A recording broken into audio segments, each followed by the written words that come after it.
above the occupied territory of Ukraine's Zaporizhzhia region. The night sky is cut by the silent flight of 3 Ukrainian strike drones. They move low, hugging the terrain to avoid radar detection. Their target is critical, a Russian military supply route. A fuel train is in motion, 8 tank cars, approximately 560 tons of diesel fuel, enough to sustain 2 Russian battalion tactical groups for over a week. But in seconds, this resource will become a firestorm, a weapon against the very army it was meant to support. The operation involves 5 drones, each with a specific role. The first is a reconnaissance unit, a modified DJI Mavic 3. It remains 8 kilometers from the target, circling quietly at altitude, eyes in the sky. Its task: confirm the train's location, track its movement, and relay exact strike coordinates. A second recon drone is on standby in case the first fails. The remaining 3 are strike drones, high-speed quadcopters built in Ukraine. They are agile, precise, and anything but commercial toys.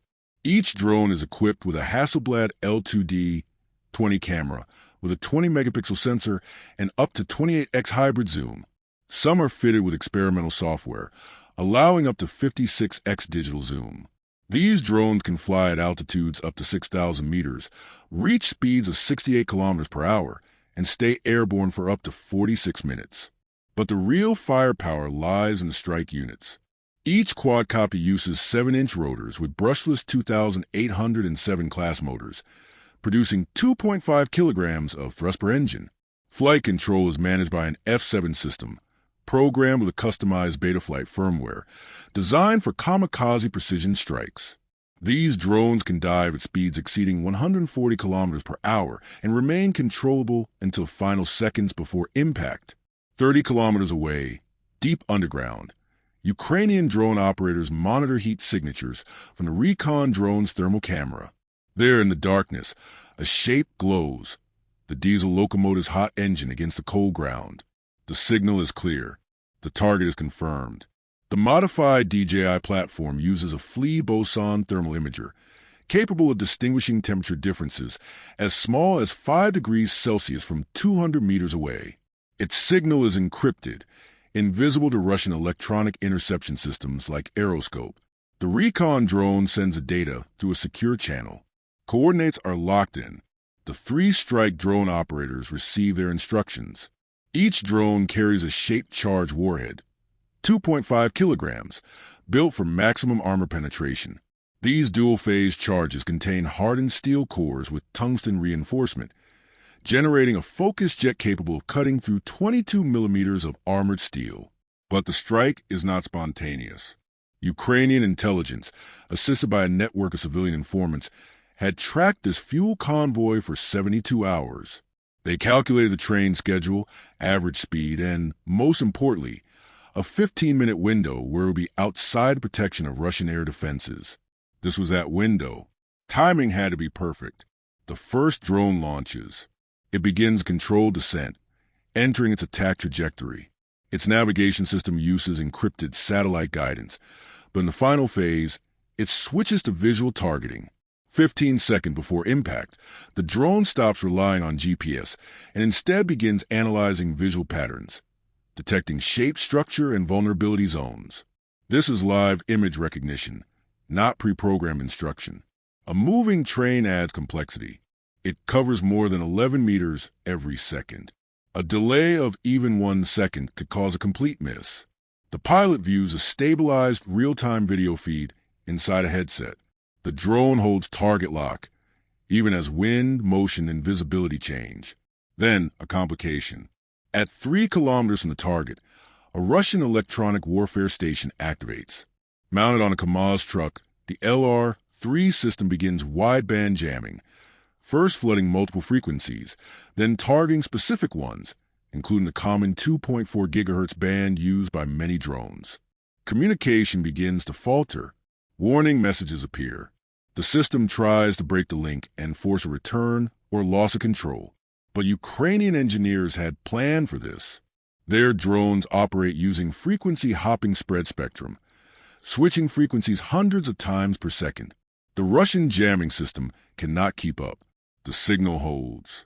When one frequency is blocked, the drones automatically shift to a secondary L-band channel. If that fails, they switch to a third fallback. Even if all connections are lost, the drone does not stop. Its inertial navigation takes over. Accelerometers and gyroscopes maintain precise tracking, even without GPS. This is no longer just a battle of machines. It is algorithm versus algorithm, code versus code. And the Ukrainian system is winning. The LR, 3 operators try a GPS spoof, sending false coordinates to confuse the drone, but it detects inconsistencies between internal sensors and fake signals. It shuts off GPS and switches to fully autonomous mode. Meanwhile, the recon drone continues scanning. Its software adjusts frequencies automatically. The train reappears clearly. The glowing heat of the engine burns against the cold landscape. The strike is ready. The pilot, knowing manual control is fading, activates full autonomy. Now, the onboard computer takes over. It has been trained on thousands of images of fuel trains. It knows what a tank car looks like, where valves are, where its structural weak points lie.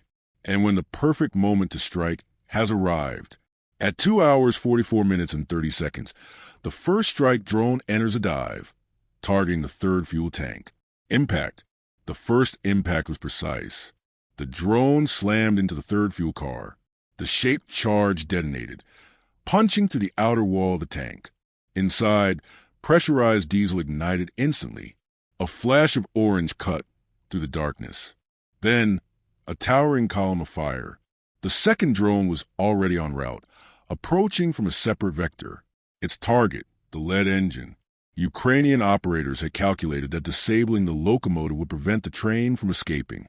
The drone adjusted course, correcting for wind speed, terrain elevation, and the speed of the moving target.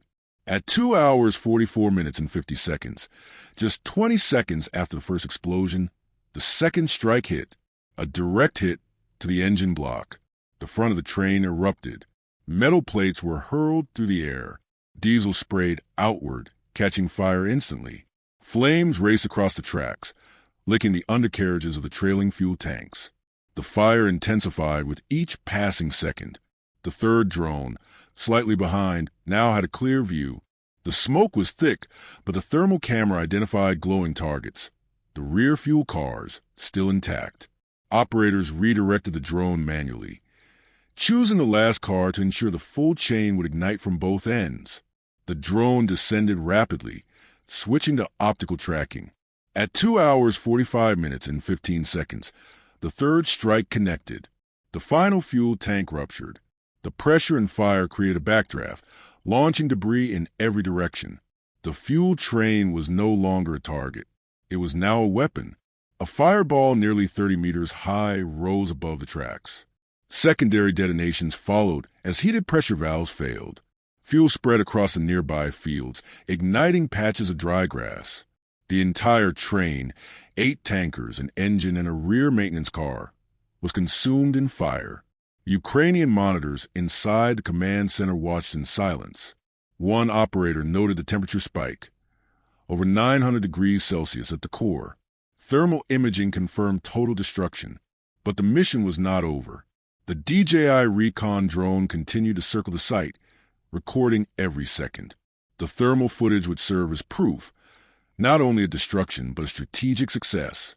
Russian troops stationed nearby responded minutes later. Emergency units were dispatched, but the road leading to the rail line had been mined days earlier. Approach was slow, cautious, and dangerous. By the time they arrived, there was nothing left to save. The explosions had ruptured nearly 500 meters of track. Metal had twisted under extreme heat. Rail lines bent like soft wire. Logistical command had to reroute supplies hundreds of kilometers away. For Ukraine, the operation marked more than just a successful strike.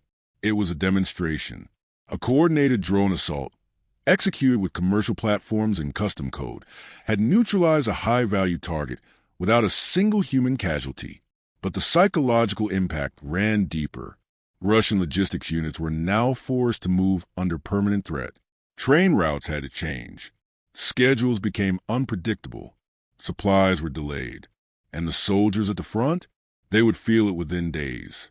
Fuel shortages, interrupted resupply, delays in vehicle rotation and withdrawal, all from 3 drones. The strike had proven a new kind of warfare, one where intelligence, software, and civilian hardware could outperform traditional weapons. And across the occupied zone, Russian commanders began to ask the one question they feared most: how many more drones were waiting? As the smoke faded over the Zaporizhzhia night, the operation was already being studied, far beyond the battlefield. Within 24 hours, satellite imagery confirmed what thermal drones had captured. A critical rail artery in southern Ukraine had been severed, fuel lines destroyed, movement halted. No secondary backup route was in use. Western intelligence services issued quiet reports. In them, the strike was described as one of the most cost-effective disruptions of enemy logistics seen in the war. 3 drones, built at a cost lower than a single anti-tank missile, yet capable of delivering a strategic blow with no boots on the ground. Ukraine's drone operators remained unnamed, their location unknown, their faces unseen. But their work had already altered the course of the campaign. For Russian forces, the consequences deepened each day. Fuel shortages became routine. Evacuations were delayed. Some armored vehicles were seen abandoned, not due to combat, but due to lack of fuel. Morale dropped. Inside Russia's high command, the rail strike triggered urgent meetings. Security was tightened on supply routes. Drone detection systems were deployed in new zones, and counter-drone units received expanded authority. But the core vulnerability remained. The enemy no longer needed cruise missiles or stealth aircraft. They needed algorithms, heat maps, and access to standard drone parts. Military doctrine had to adapt. For NATO observers, the implications were clear. The future of warfare was no longer dependent on scale. It was precision, adaptability, and intelligence that defined success. What Ukraine had shown the world was this: the battlefield is no longer limited to the front lines. Every railway, every bridge, every convoy is now exposed, not from the air, not from the sea, but from small, silent devices flown by anonymous operators hundreds of kilometers away. And they don't need to win every battle. They only need to strike once, where it matters most. The lessons of this night will not remain confined to Ukraine. Militaries across the globe are watching, studying, learning, because the age of large, visible war machines is fading. And in its place, a new era has begun, shaped not by metal but by code. And above every battlefield, in the cold silence of the night, a new question now lingers. What else is watching that we never see coming?